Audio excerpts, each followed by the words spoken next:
ওয়ালাইকুম রহমতুল্লাহি ওয়া বারাকাতুহু। ইজি লার্নিং চ্যানেলে আপনাদের সকলকে স্বাগতম। এইচএসসি 2025 তোমাদের জন্য নিয়ে আসলাম আজকে কুমিল্লা বোর্ডের প্রশ্ন সমাধান নিয়ে। ইংলিশ প্রথম পত্র, ইংরেজি প্রথম পত্র তোমাদের পুরো কোশ্চেন সমাধান নিয়ে আজকে ইজি লার্নিং চলে এলো। তোমরা এখানে যতটুকু দেখতেছো আমি পুরো ভিডিওটা এডিট করে দেবো, এরপর আমি লিখে বাকিগুলো তোমাদেরকে ভিডিওতে দিয়ে দেবো। তা যারা এখনো আমার ফেসবুক পেজ থেকে দেখে থাকলে ফেসবুক পেজের মধ্যে ফলো করে দাও, ইউটিউব চ্যানেল থেকে দেখে থাকলে ইউটিউব চ্যানেলকে সাবস্ক্রাইব করে দাও, যাতে আমি সবগুলো ভিডিও আপলোড করার সাথে সাথে তোমরা পেয়ে যাও। আচ্ছা দেখো, প্রথমত আমি তোমাদেরকে কোশ্চেনের সাথে, এখানে কোশ্চেনের মধ্যে কিছু বিশেষ করে উইথ ক্লুটাতে অনেক পেঁচাইছে, আর হচ্ছে এমসিকিউতে দুইটা এমসিকিউ হচ্ছে খুবই ইন্টারেস্টিং, এটা খুবই পেঁচিয়ে বলছে। আমি জানি 90% স্টুডেন্টে ভুল করছো, তাই আমি প্রশ্ন দেখে দেখে তোমাদেরকে বলতেছি। আচ্ছা দেখো, প্রথমত হচ্ছে কি, আমরা যখন মাল্টিপল কোশ্চেনে আসবো, মাল্টিপল কোশ্চেনের মধ্যে আমি তোমাদেরকে জাস্ট এখানে ডিসক্রাইব করে বলে দিচ্ছি, যাতে তোমরা খুঁজে পাও পরে প্রশ্নের মধ্যে যে ভাইয়া যেটা বলছে সঠিক কিনা, ভাইয়া যেটা বলছে সেটা সঠিক কিনা সেটা দেখার জন্য তোমরা হয়তো প্রশ্ন চেক করতে পারো আমি কোন প্যারাগ্রাফ, তো আমি প্যারাগ্রাফ করে বলবো আর কি, যে প্যাসেজের মধ্যে প্রথম প্যারাগ্রাফে এই এমসিকিউটা আছে, দ্বিতীয় প্যারাগ্রাফ ওই এমসিকিউ আছে, এভাবে বলবো। ঠিক আছে, তোমরা প্যারাগ্রাফ থেকে দেখে নিও। দেখো প্রথমত হচ্ছে যে পুরো এটা হচ্ছে আমি তিনটা, প্রথমত আমি মাল্টিপল কোশ্চেন নিয়ে বলছি, তারপর উইথ ক্লু, এরপর উইদাউট ক্লু, এরপরে বাকিগুলো তোমাদেরকে দিতেছি। প্রথমত তোমরা দেখো, তোমার ফার্স্ট এখানে কুমিল্লা বোর্ড 2025-এ একটা কোশ্চেন ছিল যে প্রথম, the spending money is displayed integrated with, spending money is deeply integrated with, spending money is deeply integrated with মানে স্পেন্ডিং মানিটা কিসের সাথে সবচেয়ে বেশি সম্পর্কিত, এটা তোমার ফার্স্ট প্যারাগ্রাফের একদম নিচের লাইনটা আছে, সেটা হচ্ছে কি in our life, in our কি লাইফ, শুধু আছে কি আওয়ার লাইফ, মানে 3 নাম্বার আনসার। এটার উত্তর কি হবে? 3 হবে, একের 3 হবে উত্তর। একের কত হবে ভাই? 3 হবে উত্তর। এটা হচ্ছে তোমার কথা। তারপরে 2 নাম্বার হচ্ছে কি, তোমার 2 নাম্বার কোশ্চেনটা ছিল যে the outcome of spending is related to, the outcome of spending, এখানে তোমার outcome of spending is related two, তোমার এখানে যে কথাটা বলছে এটা কিন্তু তোমার তুমি পুরো যখন প্যাসেজটা পড়ছো সেখান থেকে একটা সামারি সূচক একটা লাইন জিজ্ঞেস করছে, কি বলছে, the outcome of spending is related to, the outcome of spending is related to the ability of the spender. 2 number, ability of the spender, unjustified spending should be, unjustified spending, দেখো unjustified spending বললো কি, unjustified spending should be avoided, এই লাইনটি হচ্ছে তোমার কোথায় জানো, unjustified spending should be avoided. Unjustify মানে হচ্ছে বিচার বিবেচনা ছাড়া, বিচার বিবেচনা ছাড়া তোমরা কোনো কিছু কেনাটা কি করতে হবে,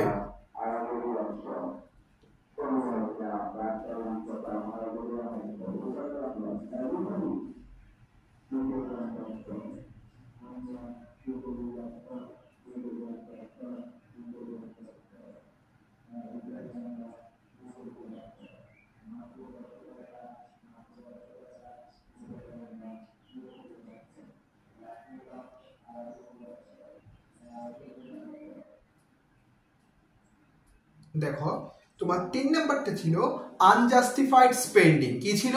unjustified spending, unjustified spending should be avoided হবে, শুড বি আনসার কি হবে? অ্যাভয়েডেড, মানে 3 নাম্বার, শুড বি কি হবে? অ্যাভয়েডেড। দেখো should be avoided 3 number answer হবে। কেন 3 number answer should be avoided? 3 number আনসারটা কেন হবে? কারণ শুড বি অ্যাভয়েডেড বলছে ভাই, শুড বি অ্যাভয়েডেড, এর মানে বুঝো, শুড বি অ্যাভয়েডেড মানে হচ্ছে যে তুমি যে করলা, এই যে শুড বি অ্যাভয়েডেড হলো, মানে এটা খাচ্ছে তোমার কনজিউমারের একটা প্যারা আছে না, মানে তৃতীয় প্যারাগ্রাফের প্রথম অংশ, কনজিউমাররা মানে যারা বিক্রেতা তারা কি করে, তারা অনেক রকমের আমাদের কাছে হাইলাইটস দেখায়, অনেক কিছু ডিসপ্লেতে বলে, আপু আপনার গায়ে এটা সুন্দর লাগছে, ভাই আপনার গায়ে এটা সুন্দর লাগছে, এই যে কথাগুলো বলে এগুলাকে বলছে যে আনজাস্টিফাইড স্পেন্ডিং, মানে কি তুমি বিচার বিবেচনা ছাড়া কোনো কিছু কেনাটা কি করতে হবে? শুড বি অ্যাভয়েডেড, মানে কি বন্ধ করতে হবে। এরপর একটা আসছে, the word stressful in the passage means, স্ট্রেসফুলের শব্দের অর্থটা প্যাসেজে কি বোঝায়? পেইনফুল। কি হবে? পেইনফুল। একদম চিকিৎসায় এটা অনেকেরই হয়েছে, সবাই 90% স্টুডেন্ট এটা রাইট, সকলেরই এটা হয়েছে, 90%-এরই এটা হয়েছে। এরপরে কি দেখো, এরপর একটা জিনিস ছিল যে তোমার মেন্টাল ডিসঅর্ডার নামে, আমি এখানে দিছি দেখো মেন্টাল ডিসঅর্ডার, এটা হবে যে এটা কি ছিল, addiction of over spending may lead to, addiction of over spending may lead to, এখানে তোমার 3য় নাম্বার প্যারাগ্রাফের একদম শেষ অংশে যা লেখা আছে সাইকোলজিক্যাল প্রবলেম, মানে মানসিক রোগ, আর এখানে বলছে মেন্টাল ডিসঅর্ডার, তাই আনসারটা ঠিক সেম। আনসারটা কি ঠিক সেম, মেন্টাল ডিসঅর্ডার বলছে এখানে, আর ওইখানে বলছে, ওইখানে কি বলছে, ওইখানে বলছে যে তোমার সাইকোলজিক্যাল ডিসঅর্ডার বা সাইকোলজিক্যাল ডিসঅর্ডার বলছো এখানে, ঠিক সেম, ঠিক আছে। এরপরে দেখো তোমার বললো যে এই যে সবচেয়ে বড়, সব যে জায়গায় সবাই ভুল করছো, এখানে ভুলের পরিমাণ কুমিল্লা বোর্ডের বাচ্চাদের ভুলের পরিমাণ 90% বাচ্চারা এখানে ভুল করছো। সেটা হচ্ছে এখানে বলছে যে ফাইন্যান্সিয়াল শব্দের অর্থ কি, এটা চাইছে, মানে কাছাকাছি অর্থ কোনটা। এখন শোনো, এখানে ইকোনমিকও দেওয়া আছে, ইকোনমিক্যালও দেওয়া আছে। এখন প্রথমত এখানে তুমি যদি এটা পার্টস অফ স্পিচ দেখে আইডেন্টিফাই করতে যাও, কি দেখে, পার্টস অফ স্পিচ দেখে যদি আইডেন্টিফাই করতে যাও তখন তুমি আটকাই যাবা, কারণ ইকোনমিকটাও অ্যাডজেক্টিভ, ইকোনমিকটাও কি অ্যাডজেক্টিভ, এরপর ইকোনমিকটাও কি অ্যাডজেক্টিভ, ইকোনমিক্যাল এটাও কি অ্যাডজেক্টিভ। এরপরে ফাইন্যান্সিয়াল এটাও কি অ্যাডজেক্টিভ, তিনটাই কি ভাই অ্যাডজেক্টিভ। আমাকে খেয়াল করতে হবে অর্থের দিকে, কিসের দিকে, অর্থের দিকে। ফাইন্যান্সিয়াল শব্দের অর্থ হচ্ছে আর্থিক, কি আর্থিক, ফাইন্যান্সিয়াল শব্দের অর্থ কি আর্থিক। ইকোনমিক শব্দের অর্থ আর্থিক, কি আর্থিক। ইকোনমিক্যাল শব্দের অর্থ হচ্ছে অর্থনৈতিক।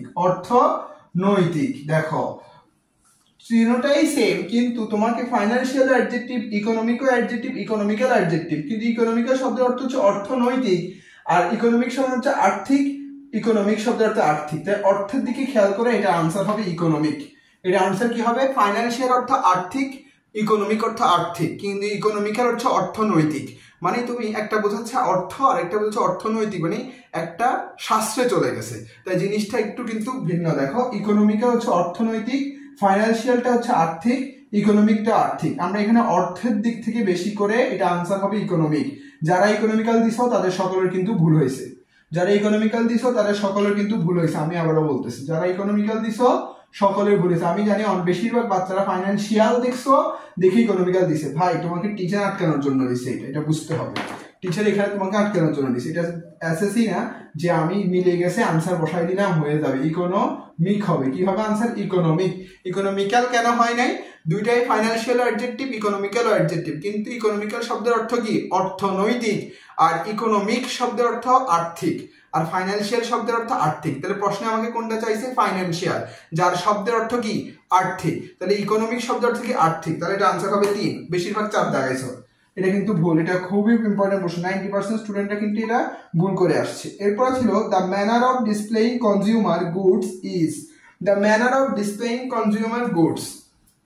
এই যে দ্য ম্যানার অফ ডিসপ্লেইং, আমরা যে এখানে এটা কনজিউমার একটা প্যারা আছে, 3 নাম্বার প্যারার একদম সব পুরোটাকে সামারি করে বলছে যে কনজিউমাররা যখন তাদের পণ্যগুলোকে ডিসপ্লে করে তখন তাদের সেটা কি হয়, ডিসগাস্টিং, তারপরে কি ডিসহার্টেনিং, ডিসকারেজ।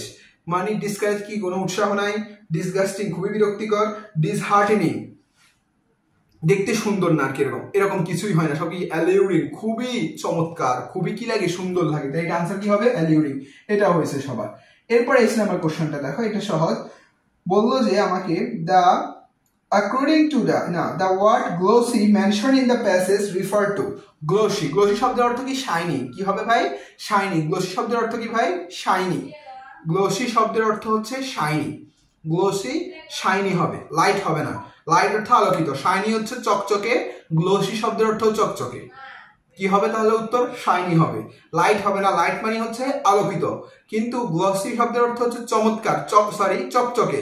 শাইনি শব্দের অর্থ তখন কি হবে চকচকে, এটা আনসার কিন্তু হবে কি শাইনি।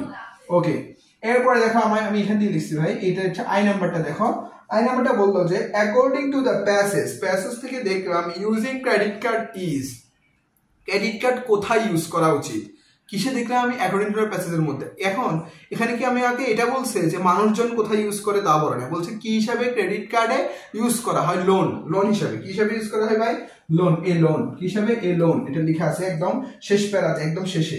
তারপর আসলো দ্য প্যাসেজ টিচেস আজ এ লেসন অন, এই প্যাসেজ থেকে আমি এই প্যাসেজ থেকে টিচেস আজ লেসন, আমাদেরকে কি শিক্ষা দেয়, কি শিক্ষা দেয়? নিচের কোনটি? প্রথম লিখলো যে ফ্রুগালিটি, যার শব্দের অর্থ মিতব্যয়িতা। প্রথমটার আনসার অর্থ কি? মিতব্যয়িতা। 2 নাম্বার হচ্ছে ফ্রুগালিটি, যার অর্থ কি জানো? যার অর্থ হচ্ছে এক্সট্রাভেজ। তারপর হচ্ছে মার্কেটিং অর্থ মার্কেটিং আমরা সবাই জানি। এক্সট্রাভেজ অর্থ বাড়াবাড়ি, এক্সট্রাভেজ অর্থ কি? বাড়াবাড়ি। ফ্রুগালিটি মিতব্যয়িতা। ফ্র্যাগিলিটি অর্থ হচ্ছে দামাদামি। মার্কেটিং অর্থ একটা হচ্ছে দামাদামি, ফ্র্যাগিলিটি অর্থ দামাদামিও হয়, আবার তোমার হয় কি কিপটা, বা আমরা যে বলি যে ওইসব অর্থে ফ্র্যাগিলিটিতে ব্যবহৃত হয়। আমার এক্সাক্ট অর্থটা মনে পড়তেছে না এখন। ফ্রুগালিটি হচ্ছে মিতব্যয়িতা, এক্সট্রাভেজ হচ্ছে বাড়াবাড়ি, মার্কেটিংটা হচ্ছে কেনা বেচা, এরকম ওই ক্ষেত্রে ব্যবহৃত হয়। কিন্তু তোমার ফ্র্যাগিলিটি অর্থাৎ বি নাম্বার আনসারটার অর্থ আমার মনে পড়তেছে না, কিন্তু ফ্রুগালিটিটা হচ্ছে তোমার কি? মিতব্যয়িতা। আমরা জানি এই প্যাসেজে আমাকে মূলত শেখাচ্ছে কি? মিতব্যয়ী হও। কি হও? মিতব্যয়ী হয়। যা প্রয়োজন তাই কিনো, এর চেয়ে বেশি কিনো না। এটার মোরাল অফ দ্য, এই প্যাসেজের মোরাল অফ দ্য স্টোরি, এই স্টোরিটার মোরাল কি? যে যা দরকার সেটা কিনাও, বেশি কিছু কেনার দরকার নাই। এটি যেটা দরকার নাই সেগুলো কেনার দরকার নেই। ওকে, কেনার দরকার নেই। ওকে, এরপরে দেখো আমি কিন্তু এবার তোমাদেরকে উইথ ক্লু উইদাউট ক্লু নিয়ে তোমাদের সাথে আলোচনা করব। উইথ ক্লু উইদাউট ক্লু, দেখো উইথ ক্লুতে এই জায়গায় দুটাতে একটু বেশি সমস্যাতে আছে, আমি দেখাবো। সবাই এখানে কনফিউজ থাকতে পারো যে এই দুটাতে এইচ নাম্বার আর জে নাম্বারে একটু সবাই পেঁচিয়ে গেছো। দেখো আমি যদি তোমাদেরকে দেখাই, এখানে প্রথমত 12টা, আগে দেখতে হবে যে আমাকে উপরে যে বক্সটা আছে এখানে কয়টা দেওয়া আছে? 12টা। আমার এখানে অপশন কয়টা? 10টা, তার মানে যে কোনো 2টা বাদ যাবে। ঠিক আছে, দেখো in the 25 years alone, the world has dashed 1/3 of its natural wealth. The world has lost. কি হবে? Lost. 25 বছর আগে, তাহলে আমি এখানে যদি লসে লিখি, এটা কি লিখতে হবে? 5 টাকারে লিখতে হবে।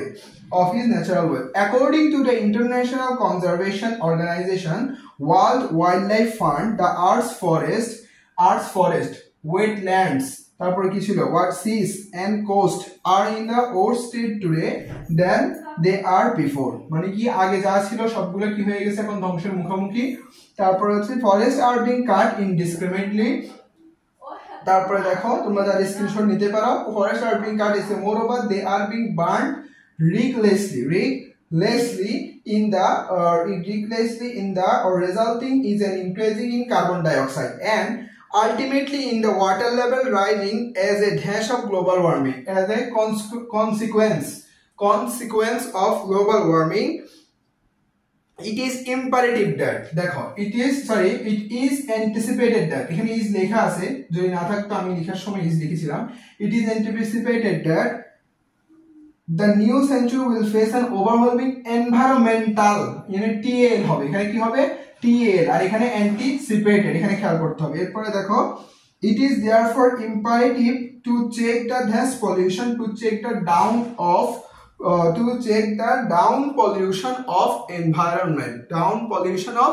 environment. দেখো এটা হচ্ছে পুরো আমার উইথ ক্লু এটাই সবচেয়ে কারেক্ট। একদম আমি অনেকভাবে চিন্তা করে এগুলা আনসার করছি। এবার দেখো উইদাউট ক্লুতে প্রশ্নটা আনসার আমি বলতেছি। দেখো এটা অকওয়ার্ড হবে, আর কিছু দেওয়া যায় না। অয়ার মেড হতে পারে, অথবা কেউ যদি শুধু মেডও দাও, কি দাও? শুধু মেডও দাও, তার আনসার হয়ে যাবে। তারপর 2 ওয়ার্ডস হয় অথবা 4ও হয়। 3 নাম্বার ওয়ার্ডস পেয়ার টুক প্লেস অথবা ব্রোক আউট। টুক প্লেস দিলে হবে, ব্রোক আউট দিলে হবে। অলসো এমার্জেন্স এস, এখানে কি হবে? এস। ব্লাডি হোল, দেখো এটা হচ্ছে উইদাউট ক্লু ছিল আমাদের। কি ছিল? Without clue. দেখো এখানে তুমি অয়ার মেড দিলেও হবে, কিন্তু মেড দিলেও হবে। যারা মেড দিছো তারা, কিন্তু মেক যারা রাখছো, মেক, তারা কিন্তু ভুল হবে। যারা প্রেজেন্ট ফর্মে রাখছো তাদের ভুল হবে, কিন্তু মেড আর যারা অয়ার মেড বা মেড দিছো তাদের হবে। এখানে 2 ওয়ার্ডস হিসেবে প্রিপোজিশনটা বসাতে পারো, ফর হিসেবেও বসাতে পারো, কারণ 2 ওয়ার্ডস অর্থ এক ক্ষেত্রে জন্য হয়, ফর অর্থও জন্য হয়। টুক প্লেস বসাতে পারো, এখানে না হয় ব্রোক আউট, না হয় কি? Broke out. ঠিক আছে, এটা ছিল উইথ ক্লু উইদাউট ক্লু, আর হচ্ছে আমাদের মাল্টিপল কোশ্চেন গুলা। এবার হচ্ছে আমরা চলে যাবো, এবার তোমাদের বাকি আছে ফ্লো চার্টটা একটু বড় করে লিখতে হবে তাই, আর আছে আমাদের রিয়ারেঞ্জ। এই দুটো জিনিস বাকি আছে, আর বাকিগুলো তোমরা সবাই লিখছো, এগুলো দেখানোর কিছু বিষয় নাই, শুধু ফ্লো চার্টটা বাকি আছে। ঠিক আছে, আমরা ফ্লো চার্টটা ইনশাল্লাহ দেখাইছি। এবার হচ্ছে আমরা 2 নম্বর কোশ্চেনটা সলভ করতেছি, দেখাইতেছি তোমাদেরকে। 2 নম্বর কোশ্চেনটা হচ্ছে ফ্লো চার্টে বলছো যে আমেরিগো এর sufferings as a street child, এই সম্পর্কে, এই যে sufferings as a street child যার নাম ছিল কি আমেরিগো, তার সম্পর্কে কি করব? একটা ফ্লো চার্ট করব। দেখো প্রথমটাতে আমাদেরকে প্রশ্নের মধ্যে দিয়ে দিয়েছিল, এটা প্রশ্নই ছিল living on the street alone. এরপরে ছিল সেপারেটেড ফ্রম প্যারেন্টস, আমি বুঝছো এখান থেকে আমার যে 5-6টা লাইন বেস্ট মনে হয়েছে, লিখলে ঠিক হবে আমি ওইভাবে লিখছি, মানে মনে হয়েছে যে এই 6টা লাইনটা এভাবে লেখা ঠিক হবে, হয়তো আরেকভাবে হইতে পারে, তবে এটা বেস্ট আমার মনে হয়েছে এভাবে। মানে এইটা ফ্লোতে গেলে আশা করি এখানটার তোমার যে মার্কসটা 5 মার্কের মধ্যে তুমি মিনিমাম হলো 4 পাবা ইনশাল্লাহ। তারপর ছিল সেপারেটেড ফ্রম প্যারেন্টস, কেউ যদি এখানে দেখো mother's and father's are divided for parents for their children, mothers and fathers are divided for their children, যদি এটাও লিখো হয়ে যাবে। অথবা যদি লিখো mothers are separate their children, তাও হবে mothers are separate their children। এখন এখানে কিন্তু তার বাবাও তার দায়িত্ব ছেড়ে দিয়েছিল, তার মাও তার দায়িত্ব ছেড়ে দিয়েছিল, তো সেই জন্য আমি লিখছি সেপারেটেড ফ্রম প্যারেন্টস, এইটা সবচেয়ে সুন্দর হয়েছে না। তারপর হচ্ছে কি no money for bus ticket, তারপরে serious infection from collecting trash মানে হচ্ছে কি বজ্র, এটা আমরা সবাই জানি, এটা খুবই একটা, এই পয়েন্টটা যারা যে মিস করছো না তার কিন্তু ফ্লোচার্টে মার্ক কমবে। এরপরে different and unrewarding work selling ice cream, এটা একদমই শেষ অংশের কথা। তারপর সে কোনো টাকাই ইনকাম করতে পারলো না, সারাদিনের মধ্যে সে কোনো আইসক্রিমে বিক্রি করতে পারে, লেক অফ ইনকাম। তার সাফারিং গুলো আমাকে বলতে হবে, তার ভোগান্তিগুলো সম্পর্কে ফ্লোচার্ট নির্ণয় করতে বলছে। একটা স্ট্রিট বয় মানে একটা রাস্তার কুড়ানো ছেলে, সে কিভাবে তার সম্পর্কে তার ভোগান্তিগুলো সম্পর্কে আমাকে কি বলছে ইয়া করার জন্য, আমাকে কি বলছে একটা ফ্লোচার্ট তৈরি করার জন্য। Living on the street alone, separated from parents, no money for bus ticket, serious infection from collecting trash. এই যে এটা কিন্তু খুব ভেরি ইম্পর্টেন্ট, তার যে একবার ইনফেকশন হয়েছিল মানে বজ্রগুলা ইয়ে করতে করতে তার একটা রোগের শ্বাসনালীর সমস্যা হয়েছিল না, ওই কথাটা এখানে এভাবে উঠাইতে হবে। যারা উঠেছে তার কিন্তু মার্ক একদম ফুল পেয়ে যাবা, বারবার বলতেছি। Different and rewarding work selling ice cream, lack of ice cream, এটা হচ্ছে ফ্লোচার্টের নিয়ম। এভাবে ইনশাল্লাহ আমার যতটুকু মনে আছে, এটা কিন্তু একটা বোর্ডে এই প্যাসেজ থেকে ফ্লোচার্ট আসছিল, সেটা আমার যতটুকু মনে পড়তেছে আমি এসএসসিতে মানে যখন ইন্টারভিউতে ছিলাম, এসএসসিতে না মানে ইয়েতে ইন্টারমিডিয়েটের সময় আমাদের ইয়েতে আসছিল প্রি টেস্টে, আমাদের প্রি টেস্টে এই জিনিসটা আসছিল, আমাদের প্রি টেস্টের সময় এই ফ্লোচার্টটা দিয়েছে। ইয়েস আমার মনে পড়ছে, আমাদের প্রি টেস্টের সময় 6 সেম ফ্লোচার্টটা দিয়েছে, suffering of street child, suffering of street child. আমাদের কিন্তু আমি যখন ইন্টারমিডিয়েটে ইয়ে দিই প্রি টেস্ট দিই, এইচএসসিতে যখন প্রি টেস্ট দিই তখন এটা আমাকে দিছিল, আমার মনে আছে কলেজ থেকে এটা ছিল যে আমেরিকার এটা, ঠিক আছে, এটা খুবই ইম্পর্টেন্ট ছিল। আমি খুব এরকম টাইপেরই আমি লেখাগুলো লিখছিলাম, এই জন্য লিখতে পারছি একদম ঠিক সেম এগুলাই প্রত্যেকটা। এখন এখান থেকে আমাকে তখন কলেজের মধ্যে 5 দিয়েছিল, তো এখানে আশা করি তখন একটু 4 হলেও বোর্ডের মধ্যে পেয়ে যাবে, কোনো সমস্যা নেই। তাহলে no money for bus ticket, serious infection for collecting trash, different and unrewarding work selling ice cream, lack of income. Lack of income এই পয়েন্টটা, আর হচ্ছে এই যে তার ইনফেকশনের পয়েন্টটা, যারা নোট ডাউন করতে পারছে না তার কিন্তু মার্ক হয়ে যাবে, ভালো একটা মার্ক আসবে। এবং সাধারণটা যদি এরকম মানে এই সিরিয়াল বাই সিরিয়াল হয়, প্রথমে সে একা হয়েছে, তারপর ফ্যামিলি থেকে দূরে গেল, তারপর no money for bus ticket যখন বাস ছিল না, তারপর সে বজ্র যখন কালেক্ট করতে করতে কি হলো অসুস্থ হলো, তারপর সে রিওয়ার্ডিং ফ্রম সেলিং আইসক্রিম হলো, তারপর লেক অফ ইনকাম হলো। চাইলে তোমরা স্ক্রিনশট নিতে পারো যদি এভাবে লিখে থাকো। আচ্ছা এবার চলে আসবো আমরা 6 নম্বর কোশ্চেনে, যেটা হচ্ছে রিয়ারেঞ্জ। ভাই রিয়ারেঞ্জ এত সহজ ছিল, রিয়ারেঞ্জটা কিন্তু খুবই সহজ, শেখ সাদি থেকে দিছে, এবং শেখ সাদির মধ্যে কিন্তু অনেক অতিরিক্ত কথাগুলো ছিল, এবং সেটা বিশেষ করে আমার ইংলিশে বুঝতে অনেক কষ্ট হইতো সবার, কিন্তু এখন তারা এমনভাবে শেখ সাদিটা উঠাইছে স্টোরিটা রিয়ারেঞ্জের মধ্যে, মানে কয়েকটা মানে মনে হয় যে তারা 4-5 লাইনের মধ্যে কি করে দিছে, তারপরে কাহিনীটা শেষ করে দিছে। যেমন দেখো এখানে ফার্স্ট লাইনটা যদি আমি লিখতে যাও, ফার্স্ট লাইনটা হবে তোমার V3 মানে কত 8 নাম্বার পয়েন্টটা, কত 8 নাম্বার পয়েন্ট, যেখানে বলা হয়েছে শেখ সাদি great Persian poet was simple in his way of life. Sheikh সাদি একজন পার্সিয়ান পোয়েট ছিলেন, যে কি করতেন তার লাইফ খুবই সাধারণভাবে জীবনযাপন করতেন। এরপর যদি তুমি 2 নাম্বারটা দিতে যাও, দেখো আমি এখানে আমার ফোনের মধ্যে প্রশ্ন আছে, তোমরা আবার আনসার ভাবো না, আমার ফোনের মধ্যে কিন্তু প্রশ্ন আছে, ঠিক আছে, আমার ফোনের মধ্যে প্রশ্ন আছে। প্রশ্নের মধ্যে তোমার দ্বিতীয়টা ছিল যে 2 number, once he was invited to the emperor's place, once he was invited, দেখো এখানে আর কোনটাই মিলে না। 5 number, once he was invited, he was একটা কি হলো নিমন্ত্রিত হলো, emperor's places একটা বড় রাজের কুমারের বাড়িতে, সে কি করলো এই যে রাজকুমার বন্ধু ছিল এগুলো সম্পর্কে বলে নাই আর কি ডাইরেক্ট। এরপরে she set out of the emperor's place in ordinary dress, সে কি করলো সে যে এম্পেরিয়াসের যে রাজার যে দরবার ছিল অর্থাৎ রাজার যে বাড়ি ছিল সেখানে যাওয়ার সময় সে খুব সাধারণ একটা কাপড় পরলো, মানে 2 নাম্বারটা। দেখো কত স্টোরিটাকে কত ছোট করা হয়েছে। তারপর বলা হলো যে সে কি করলো, on the way he took shelter to the courtier's house but the courtier and his man. সে কি করলো, ওই বাড়িতে আশ্রয় নিল, কিন্তু যা courtiers and his man did not show much honour and hospitality to him, মানে তাকে তার কাপড়টাই এছাড়া কারণে তাকে কি করছে, সম্মান এবং কি দিচ্ছে না, আত্মীয়তা, বা যে আমরা ঠিক আত্মীয়তার যে একটা ভাব সেটা দেখাচ্ছে না। তাহলে এটা হচ্ছে 3।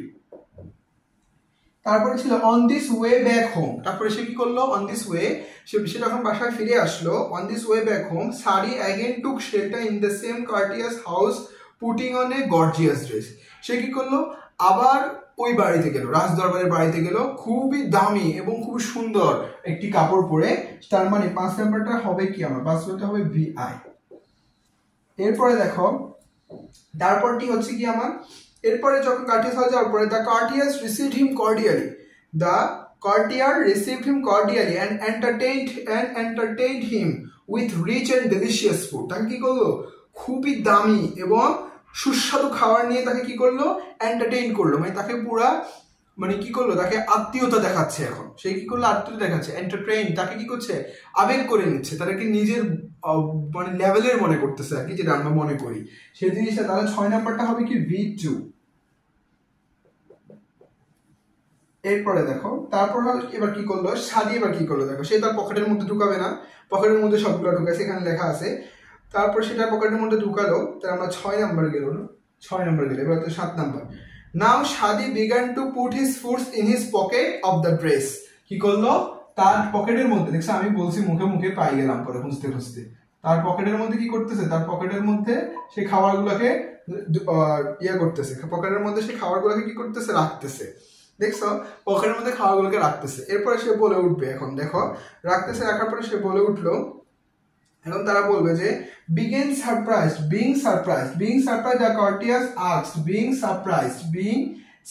the courtiers asked, why are you putting the foods in the pockets of your dress? তুমি কেন তোমার পকেটে এই খাবারগুলো নিচ্ছ? তখন সে বলবে, তখন সে কি বলে উঠবে যে he said my dress deserve this food. সে কি করলো, সে বললো যে আমার কাপড় এই খাবারগুলা কি করে, এই খাবারগুলোর জন্য সেই এই খাবারগুলোর জন্য দায়ী, এই খাবারগুলো তারই জন্য, তারই অধিকার, সেইটা কি করে, ডিজার্ভ করে, সেটা তারই অধিকার এই খাবারগুলো। কারণ তোমরা কি এরপরে কি, তোমরা তো আমাকে মানুষ দেখে খাবার দাও নাই, তোমরা আমাকে ড্রেস দিয়ে খাবার দিয়েছো। প্রথমে আমি অর্ডিনারি কাপড় পরে আসি নাই, আমাকে ওইভাবে ট্রিট করো নাই। যখন পরে এবার শেষ লাইনটা হবে কি, সে বললো এরপরে শেষ লাইনে দেখো সে বললো যে এই কথাটা বোঝায় নাও না, তারা একদম এন্ডিং করে দিল যে the Cartier realized his fault and began the poet's pardon. এবং কি করলো সে, তারা কি করলো, তাদের ভুলগুলো বুঝতে পারলো, রিয়েলাইজ হিজ ফল্ট, ডাইরেক্ট রিয়েলাইজে নিয়ে গেছে, পুরোপুরি বুঝাই না। তোমরা ভাববা যে আমি আনসার নিয়ে বলতেছি, দেখো আমার ফোনের মধ্যে কিন্তু জাস্ট প্রশ্নটা আছে। তাহলে কি হলো যে এখানে once he was এটা হচ্ছে যে তোমার courtiers realize the fault and begged his poet's pardon. এটা ছিল আমাদের রিয়েলাইজ, খুবই সহজ, একদম ডিটেলসে এত বেশি চাই নাই, তারা জাস্ট মোরাল অফ দ্য স্টোরিটাই উঠে দিচ্ছে। প্রথমে বলছে যে সে আসছে, পছন্দ হয় নাই, এই সেই, তারপরে বাস, কিন্তু তারা ফ্রেন্ড ছিল, কিভাবে বন্ধুত্ব হয়েছে, কখন দেখা হয়েছে, এগুলো কিছু বলে নাই, জাস্ট মোরাল দিয়ে দিচ্ছে। এটা হচ্ছে সঠিক রিয়েলাইজ। এর বাইরে যারা লিখছো তাদের কিন্তু ভুল। আরেকটা কথা, যারা শুধু এটা লিখে আসছো, তাদের এই মার্ক, এখানে মার্ক কত, যারা এটা লিখে আসছো তাদের এখানে 10 মার্ক। 10-এর মধ্যে তোমাকে কোনো টিচার 5 দিলেও কিন্তু তুমি কিছু করতে পারবো না, যদি 5 দেয় কিছু করার নাই। কিন্তু যারা এটা লেখার পরে এটা পুরাকে ডিসক্রাইব করে দিয়ে আসছে, তাকে সে কিন্তু 10-এ 10 পাবে। আবার অনেক সময় অনেক টিচার এগুলোকে কিছু মনে করে না, উনি এটা লিখলেও 10-এ 10 দিবে টিচারের উপর। কিন্তু রিস্ক নেওয়ার তো আমার দরকার নেই, আমি যে জায়গাটা সহজ আসছে এখান থেকে আমি 10টা মার্ক কালেক্ট করব, এটা আমার জন্য কত বড় অপরচুনিটি। তো আমি এখানে শুধু 5 মিনিট খরচ করলে আমি এই জিনিসটা লিখতে পারতাম। আর ইংলিশ ফার্স্ট পেপারে এমন হয় না যে 3 ঘন্টায় কারো লেখা শেষ হয় না। তা আমি যদি এগুলো পুরাটা লিখে দিয়ে আসি ডিসক্রাইব করে, তাহলে আমি একদম 10 আউট অফ 10 পাবো, এটাতে কোনো সন্দেহ নাই এটার। তাই আচ্ছা, আমি কিন্তু প্রশ্নের সমাধান দিয়ে দিয়েছি। আর তোমাদের যা এসেছে যে পাই চার্ট এসেছে, কুমিল্লা বোর্ডে পাই চার্ট এসেছে, একটা লেটার আসছে, স্টোরিটা আসছে। যারা আসছে সবাই আশা করি সবাই খুব সুন্দরভাবে সব পরীক্ষাটা দিছো। আশা করি সামনের পরীক্ষাগুলো তোমার জন্য ভালো হবে। সামনের প্রত্যেকটা পরীক্ষার তোমাদের প্রশ্ন সমাধান পেতে তোমরা ইজি লার্নিং এর মধ্যে সাবস্ক্রাইব করে নোটিফিকেশন বাটনটা অন করে রাখো, অথবা তোমরা পেজে গিয়েও ফলো করে রাখতে পারো। দুটো জায়গায় সারা সবগুলো ভিডিও আপলোড করা হবে। তাই আমি আমার কথা না বাড়িয়ে সবাইকে শুভকামনা জানিয়ে সকলের সুস্থতা কামনা করে আমি আমার ভিডিও এখানে শেষ করছি। আসসালামু আলাইকুম রহমতুল্লাহ।